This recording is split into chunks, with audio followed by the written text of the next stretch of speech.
Dress maketh the man, Shakespeare said. The fashion industry provides great insight into a country's spending habits. A low per capita income means Cameroonians have less or limited resources to spend on such luxuries as fashion. Our cultural trends in dressing already seem pretty high end, pushing Cameroonians to consider alternative clothing forms and end of the line clothes from abroad. China seems to have exploited this niche, providing cheap clothing for many Cameroonians. However, there is an increasing number of Cameroonians who want to dress Cameroonian or at least African. The local fashion industry in Cameroon is growing despite the challenges for consumer businesses as a whole. For many upcoming designers, the challenge lies first in scaling production and secondly in finding convenient pricing methods for both sides of the supply chain. There are a few Cameroonians who are writing their names on the fabrics of the fashion industry globally, and many who would like to see the average Cameroonian wearing a made in Cameroon. The transition from end-of-the-line products to made in Cameroon is a long ways from being complete, but the movement has begun. It is important for policymakers to create an enabling environment and step in to enable this budding industry grow to its full potential in Cameroon. Our guest for today's edition of the show is Louis Fame MacArthur.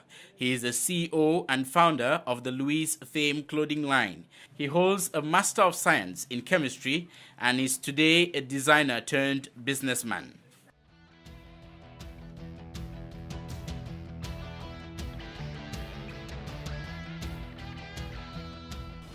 Hello there.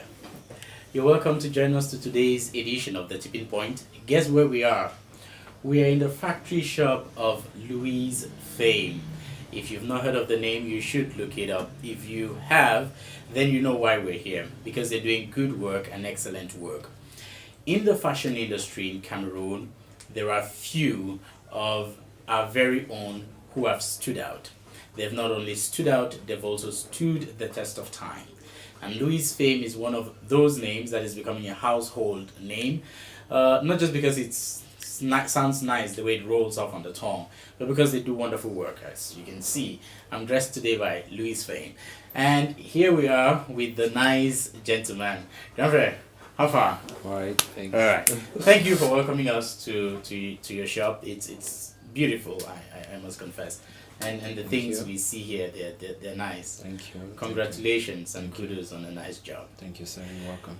So let's hit the ball rolling straight away. Yeah. Fashion industry. What got you here? I'll just go directly to say it's passion. It's all about passion because it's never been what I would say I dreamed of or I'd always loved when I was small, but I just discovered myself and I realized that this is where I was supposed to be, and I think I'm here doing what I was born to do, and in order to achieve many other reasons why I was born to achieve. How long have you been doing this? I've been doing this for 4.5 years now, like particularly the fashion business. I've been into it for 4 years now, and yeah, that's it. 4 years. It's going to 5 years now. If I look at the way your suits are cut, and it's hard to think that in 4 years you have almost perfected this skill. How many hours do you work a day? I can't really quantify exactly how many hours I work a day because sometimes you feel more inspired and you have more energy to work, and sometimes you feel a little bit like you divide yourself to do so many other things. You know how our own system in Africa is you're supposed to work on marketing, you do distribution sometimes, you do, especially for startups, you're supposed to do there are a whole lot of things that you have to do for yourself apart from just sewing the clothes. So sometimes it depends on what is required for me to do, and I can say I sleep 6 or 8 hours a day. I wouldn't say I work for the rest of the periods, but I would say some I sleep for that number of time. Do you feel satisfied, accomplished when you come into work every day and you look at these beautiful clothes on the shelves and you think to yourself, I made that? What's that feeling like? Oh, my satisfaction is not the art, is not the clothes that I make. There is a little bit more that makes me satisfied, and that is what impact what I do have on the people that I do them for. I get more satisfied when people get satisfied with what I do for them, and not just what I do and place them on the shelves. I just get satisfied with the people that I train, the people who get impacted from what I do, from my arts and my business. So that's basically what gets me satisfied. I don't think I'm satisfied enough, because I still have a lot to do in the future. I look very, very deep into the future. I have a lot that is scary to me sometimes, but I still stand strong no matter the difficulties, the challenges, the atmosphere. I still stand strong and believe in myself that with my team and myself, the strength that we're putting in, we are still going to achieve whatever dreams that we have if we share them together. Let's talk the business now Yeah. of fashion industry and you. Yeah. Cameroonians have very little left for them as disposable income when they've been able to run through their daily activities. Close to 30 or between 30 and 50% of Cameroonians live below the poverty line. And then you're based in Boya, it's a cosmopolitan, no doubt, but then it's a very young and student population. How has the market welcomed your products thus far? For me, I've always tried to work on good quality, and it's always said that good quality comes with so much to spend. But I've never like tried to lower my finishings or the quality of work I put into each art because of our society, our low state of living. I try to put in my best. I try to work with the best fabrics. I try to work with the best patterns.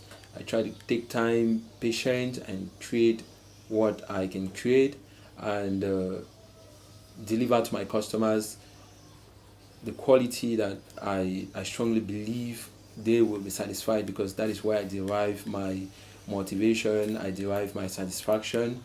And like it's always said, it's not always for you to have so many of something, but it's always for you to have something that stands the test of time. Yeah. Something that you would always enjoy, Value for your value for your money. So it's not actually about not having money to buy, because there are lots of people who have the money but don't know where to buy. Yeah. So I what we're trying to do is my team, we're trying to create that atmosphere where we can be able to provide to the society, to the population, some of those goods, some of those stuffs that people don't think that they can get here in Cameroon. Kind of things that maybe they see in movies, things that they see in musical videos, things that they see only on TV. We try to challenge ourselves and produce those things and make them able to consume them. Let's talk about that for a while. Now, the culture that we grew up in was one that was very traditional. Exactly. But over the past few decades, especially with the influence of the media, our perspectives have changed and our dressing habits are changing. A lot more people want to wear a suit that's not necessarily a money. It needs to have some local African touch or fabric or something to it. How are you adapting to these demands? Do you have more people coming in and say, no, we want the old Italian suits and togs, or we want something every day that represents something new and different? And that's what fashion is all about. Fashion is a life cycle. Fashion is a cycle all on its own, and whenever you have a brand, you look into trends that are upcoming. You look on existing trends that have existed already, and then you try to create your own designs and fit in existing trends into them. So for people, for Africans to be able to start falling in love with their own African prints, it's a very good thing. I can call it a trend. Yeah. And when you realize that people are starting to love something in particular, what I and my team do is we just try to adapt, to put in that trend into our own styles. It's not like we follow exactly what is existing. We try to fit in or whatever thing our consumers are demanding into our own creations and make it available for them. These trends are changing every day. Exactly. Do you think that we're going to be able to keep up pace with the way that the world is changing and with the way that the fashion industry is changing?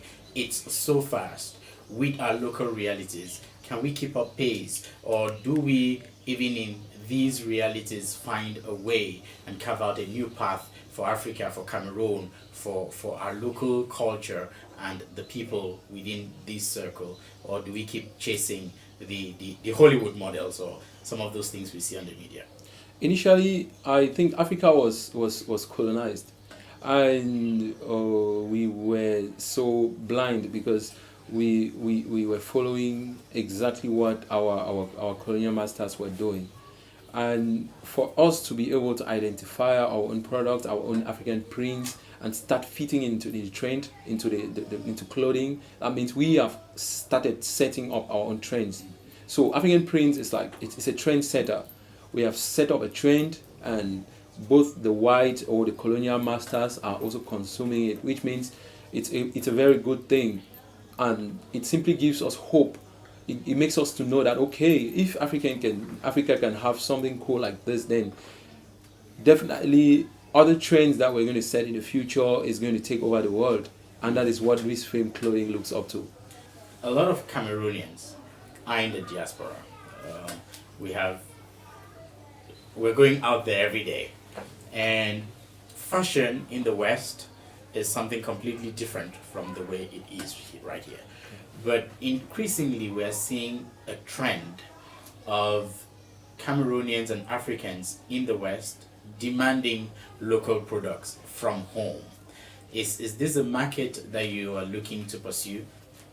What our brand is looking up to pursuing is we we hope that someday our brand can be in competition with brands like Gucci, Armani, Louis Vuitton, and all the Armanis and stuff. So we are working hard each day to make sure that we can follow the steps, follow the same rules that those other big brands are following, so that as time goes on, we'll be able to adapt and be able to like make people fall in love with what we do, have the same impact the same way Gucci, Louis Vuitton are having on the people, not just the diaspora but the world at large. And we hope that this brand can be the the, the, the the eye of Africa. We hope that it should be that brand in Africa that represents, and that is the dream. That is what we are looking up to. We want it to really represent Africa when fashion or clothing is concerned. You're one of the few designers that I have met who put in a lot of time and effort into the brand. They used to call people who design tailors. I mean, that was a trend. Now we're calling them fashion designers because you're setting a new trend for fashion. But there are several other people in Cameroon doing what you do, but who could do it or could have more recognition if they branded their product. In terms of what it has cost you to brand and what your branding has brought back to the business, do you recommend this kind of rigorous branding for startups? Everybody has a dream, Yeah. and every decision you make for yourself or your brand or your business depends on what dream you have. And I made my decisions, I and my team made my decisions based on the dreams that I have and the dreams that I shared with the whole team. Okay. So if there is a local teller who has a dream of maybe becoming the best in the world, then he or she should be able to stand up and take the bold step of branding his or herself in order to achieve that.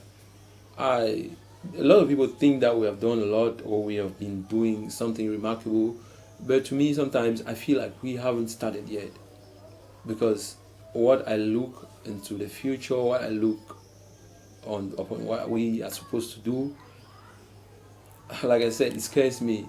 So I I just feel like it depends on where you're looking at. Which brands have inspired you this far, and who do you emulate? I like Marc Jacobs.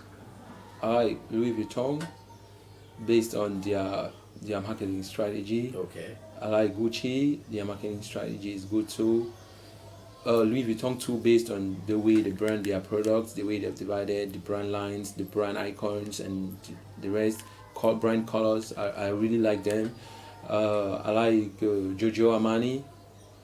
Uh, I like I try to wear a man every once in a while. I like I'm Lacoste. wearing Louis today, anyways. Okay. Yeah. So I just want to make Louis to be Louis Africa someday. That's the dream. I just want Louis fame to be Louis Africa someday. That's how I look at it.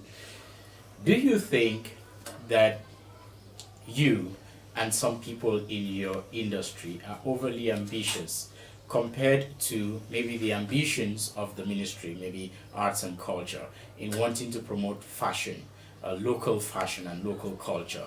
Do you think that you're looking way further ahead than what the government is seeing? And how do you reconcile your visions such that we can grow this thing together? Uh, for me, I strongly believe that our system is the way our system was designed. It was made in such a way that people, most of our parents only encourage us to go towards the employee mindset. They want us to go to school, get the highest grade of education, get the best job, and then move on, get married, build a house, get a car, and stuff. We never get encouraged to do business or to do an art or something else. So, same way I see our parents is the same way I see the system of the art and culture. They do encourage, but their level of encouragement is not the level at which we really need them to do that. And they are just there for formality. For me, for my own opinion, my own Your perspective, experience thus far. my experience, Yeah. I think they are there for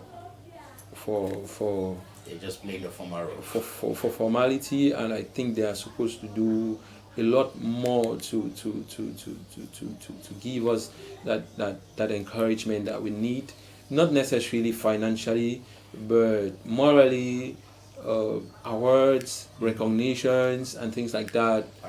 Platforms that can really showcase our art. And pay up when they use you people. Exactly, and they should also learn to believe in us too. They should believe in what we can do, because sometimes I have not experienced that though, but I think they believe that they can get more or quality things from outside instead of like getting it from here. Maybe events that happen in Cameroon, they should know that okay, there are people who can develop, who can bring up with creative ideas to do maybe outfits or uniforms that Ministers should start wearing exactly suits. things that we will be able to like for us to have that platform to showcase our art. We have platforms like the football games.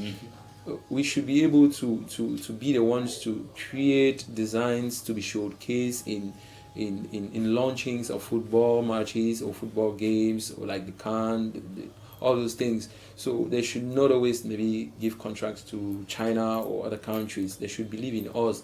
They should be able to look in what their own country is possessing. Those are the values that we have in our country. And in as much as we struggle to make them see us, they should also struggle to look for us, to give us the platform so that we can meet and make something really, really remarkable and make our country proud too. We have a copycat tendency. That there was a time, in my opinion, where there was a surge in fashion designers. Like everybody wanted to become a fashion designer. And so when people look at you today, in my opinion, you're a successful fashion designer. You say your story is just begun and there's a longer road to go, but these small steps define the success. And some young kid looking at you today say, oh, I want to be a fashion designer and I want to be like that guy. What does it take to survive this industry and be outstanding? People have different routes to attain success. I wouldn't say I've attained success. The only reason why I would say I've succeeded is because I've created other entrepreneurs. That is the only thing I would really say I've attained success. And I would also say I've attained success because I've been able to I'm working on creating a platform that would be able to help other people in the future. And for me, I think a lot of people stay in their comfort zones. And if you believe in yourself, if you believe in the dream that you want to pursue, you believe in an art that you have inside of you, it's for you to face your fears and challenge yourself, get off your comfort zone and do what scares you, and you do it. A lot of people stay in their comfort zones, and that's the reason why they don't have the chance to express what they have in their deeper selves. So if we learn how to step out of our comfort zones, work persistently, work hard, work with patience, then I think we would be able to, first of all, identify our purpose and work for it. Thank you very much. Before we let you go, do you think that there's ever going to be a time in Cameroon's history where journalists across the media landscape are going to wear locally made products? I'm talking from the clothes that you will see in the friperie bales, from the designer suits that you'll see in major shops, to just about even the inner wears that we're going to have on. Will there be a time where made in Cameroon is going to dominate this market ever? Regardless of your own personal dreams as a designer, do you think that this economy has laid in place the right platform, or it ever will, that will get to such a place? For now, I don't think that the economy or the country is having such a dream or is working towards such a dream. But I strongly believe that if there are a few of us who believe in that aspect, then we are going to achieve that. Because no matter what happens at the moment doesn't mean that is what is going to exist throughout. So for me, the way I look at certain aspects of business or entrepreneurship or fashion in particular, where I lay my business, I strongly believe that if we are acting today in Africa as trendsetters, then definitely what we used to have in the market as fin de série, as they call it in French, just end of series clothes, it's going to be coming sometime from Africa to the Western world too. Amen, brother. And that is why I look at my brand. I call my brand Louis Africa. I don't call it Louis Cameroon or Louis Nigeria or Louis Boya or Douala. I look at it as Louis Africa. And I expect that Louis Africa should be able to provide clothes in Africa, and the fin de série that we buy here as original clothes in Africa or in Cameroon should be sent to the Western world for them to consume it as fin de série too that comes from Africa, so that we create our own series, we set our own trends and let them follow as well. It's not a biased mind, but it's just the reality. We need to empower ourselves and make a difference. So Thank you very much. Ladies and gentlemen, Louis Fame, the next time you're thinking of buying a dress, think really hard. Who made it? And if there's a possibility that your brother in Cameroon or your sister somewhere around the streets where you live could have done a better job. Trust me, this is not the suit I wanted to wear for the show, but then Louis said, come on, this is good on you, and it does look good, right? So thank you very much for watching. Stay tuned. You can follow the links below online. He's online on YouTube, he's on Facebook, Instagram, Twitter. You can see them. And of course, we'll definitely also be putting this online, and a rebroadcast of these editions are coming up. Thank you plenty, and thank you, Louis, for having us. And a big shout out to all your staff, and keep doing the wonderful work that you're doing. And I believe with you that someday we'll get there. Thank you too. Thank you for the numerous support and love that you have for us, and we hope that you keep on doing this for us and for other Cameroonians who have the dream to change the country and change Africa at large. Thank you. Respect. Bye bye.